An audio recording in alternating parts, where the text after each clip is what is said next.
मंत्री गंगूला कमलाकर ने कहा कि सांसद किशन रेड्डी केंद्रीय मंत्री पीयूष गोयल से ज्यादा तेलंगाना की जनता का अपमान कर रहे हैं। अनाज खरीदी को मामले में लगातार झूठ बोलकर लोगों को बरग लाने का प्रयास कर रहे हैं, पर अज्ञानता के साथ झूठ फैलाने के लिए भाजपा नेताओं का उपहास किया गया है। నిన్న ఒక గౌరవప్రదంలో ఉన్న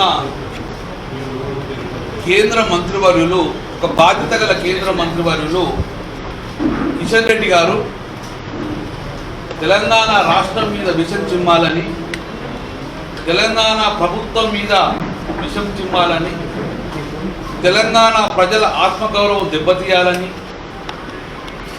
తెలంగాణ వ్యాపారస్తులను బెదిరించే ధోరణిలో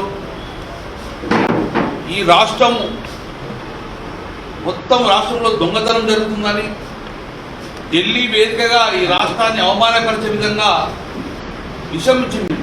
भाजपा प्रमुख बंडी संजय ने मंत्री केटीआर पर पलटवार किया, जिन्होंने कहा कि केंद्र ने राज्य को कुछ नहीं दिया। उन्होंने आंकड़ों के साथ बताया कि केंद्र ने आंकड़ों राज्य का क्या दिया है। बंडी संजय ने कहा कि केटीआर को पहले गणना सीखना चाहिए, बाद में केंद्र पर आरोप लगाया जाना चाहिए।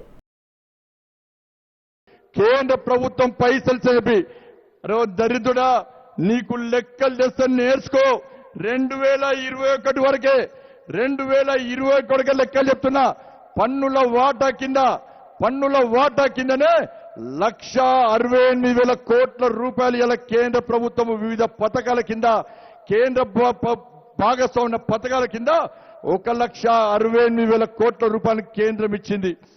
हैदराबाद सहित आंध्र प्रदेश और तेलंगाना के कई इलाकों में भारी बारिश हुई। बेमौसम हवा और बारिश से लागत दहशत में आ गए हैं। हैदराबाद में झमझमाम बारिश हुई, इससे कई इलाकों में तेज हवाएं चली।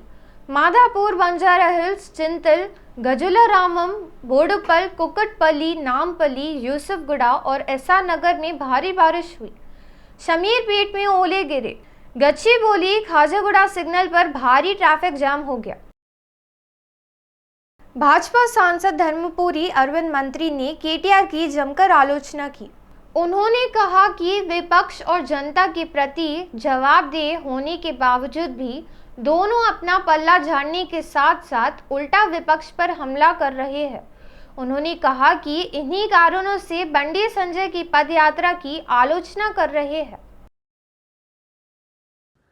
పోయి అర్జునుడు మొత్తం కౌరవుల్ని, భీష్ముడిని, ద్రోణాచార్యుని అందరిని ఒడగొట్టి వస్తే మళ్ళా ప్యాలెస్కి వచ్చి నేను ఓడగొట్టిన చెయ్యనివన్నీ కూడా చేసిన అని నరకెట్టోడు ఉత్తర కుమారుడు। ఇక రెండో ఫేమస్ పాత్ర ఏమంటుండేనంటే తుపాకి రాముడు। తుపాకి రాముడు స్పెషాలిటీ ఏంటంటే చెయ్యలేనివి, ఎవడు చేయలేనివి నేను చేస్తా అని చెప్పుకున్నాడు। ఇది తుపాకి రాముడు।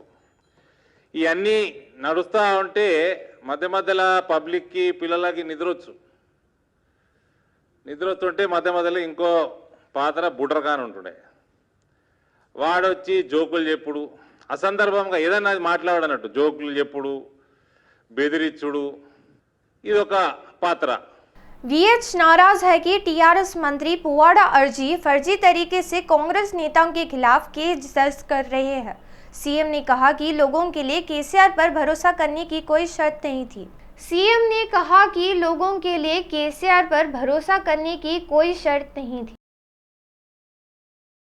అంటే కేసులు పెట్టియడం నీ వంతే, తీపియడం నీ వంతే, నీ మాట వినకపోతే ఒక ముస్లిం పిల్లాడు ఎవరు ఉన్నాడు, మొన్ననేమో సాయి కుమార్, ఏది ఆయన కూడా విషయం దాగి చనిపోవడం, ఇంకో రౌడీ షీటర్ ఉంటే అతను మంచిగా వెలగాలని ప్రయత్నం చేయాలి।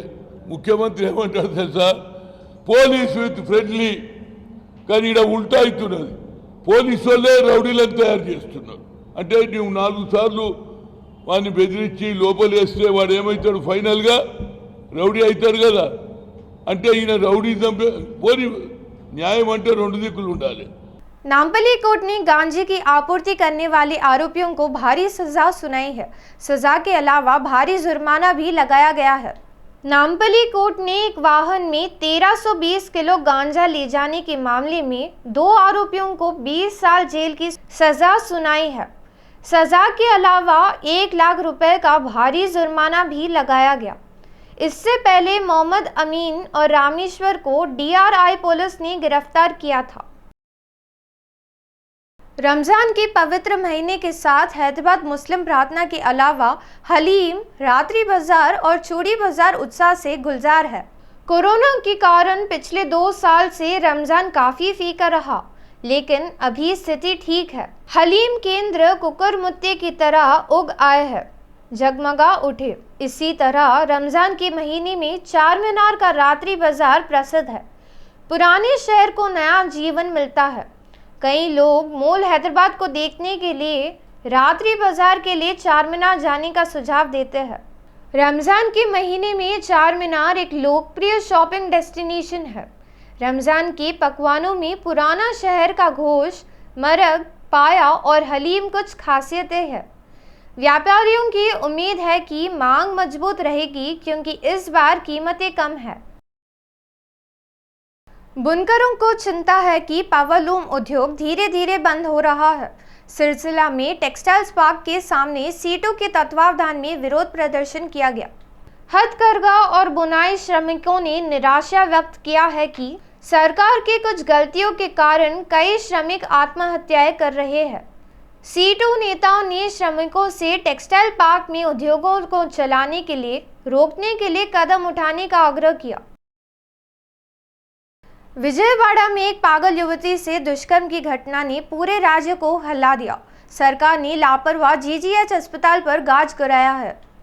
विजयनगरम जिले के सरकारी अस्पताल में आउटसोर्सिंग कर्मचारी आरोपी श्रीकांत दस्टेकन ने एक पागल युवती के साथ बलात्कार किया।